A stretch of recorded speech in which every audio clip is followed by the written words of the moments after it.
this Burnout Extra, we're introducing a new project vehicle that I bought. And this one is a really crappy 1957 Ford Ranchero. Dude, we were really in sync on the sitting down. Yeah, there. we were. That was great. But yeah, it's a 57 Ford Ranchero. Apparently there's only about 14,900-ish, somewhere around there maybe. I keep telling him that it's a somewhat collectible car. Absolutely not, especially the way this one is. But yeah, I bought this about 2 years ago. I started working on it like diligently probably about a year ago now, just slowly looking at parts, looking at what I need, starting my research type thing. And it's underway. This is the cab. I have it off the frame right now. And other than that, since then I've bought a bunch of parts. I've bought an engine for it and a trans. And I'm already underway as far as priming a couple parts and welding new floor pans in. That's underway as well. So yeah, like I said, 57 Ranchero. I'd like it to be a dark purple with a glossy look to it. Yeah. So that'll be sick. I've yet to figure out what color I'm going to paint the engine bay, but we'll figure that out later. Yeah. As you can probably tell, it's a bit of a rust bucket. Pretty much from the cab back is just Bondo. It's like, it's so completely rusted out and Bondoed over.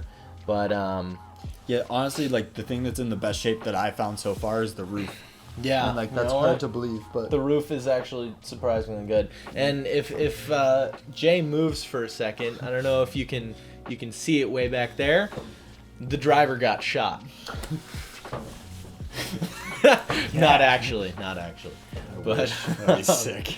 Yeah, the body's in rough shape. The frame is solid, which is actually why you made the purchase, because the frame was solid, so it was justifiable.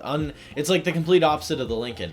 The body of the Lincoln is in pretty damn good shape, but there's absolutely nothing going on underneath, and so it's a nightmare of a car. Yeah. On the frame that I have for the Ranchero here, there's one spot that needs a weld, and then there's one spot that needs a patch. Other than that, completely solid, and I'm down to blasting that and then repainting it with rust prevention, but yeah, definitely a decent purchase. I'm a little, I guess, like sad at how much metal work I found out that I need to do. But that being said, it'll teach me a little something about metal, bending it, heating it, all that stuff, even welding it together as far as thin sheet metal. So it's all a learning curve, and I'm trying to work at it as fast as possible. But as people know, projects sometimes have like setbacks and stuff. So.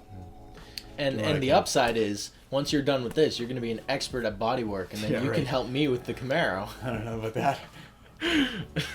We're like subpar. Experienced. But, hey, the Ranchero's a cool car. A lot of the parts are the same as the Fairlanes and Falcons back in the day, so getting parts isn't too bad.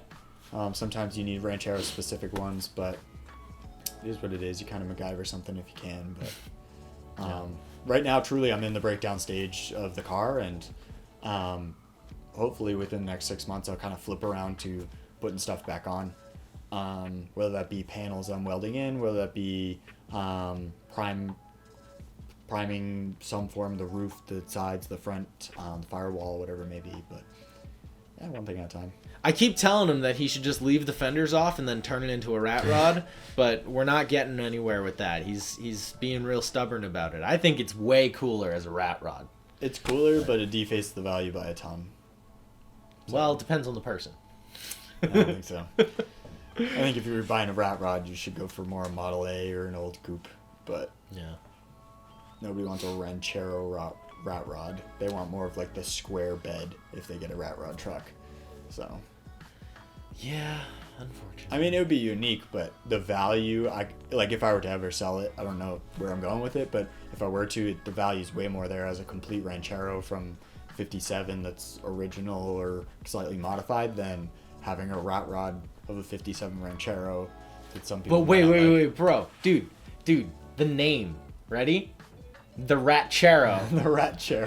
It's perfect. I don't know about that. It's made to be. Think about the YouTube title. I made a 57 Ratchero. I don't think so. All right. Who knows? The next video of this 57 Ranchero, you might see patches or dents where I'm supposed to put patches of the car.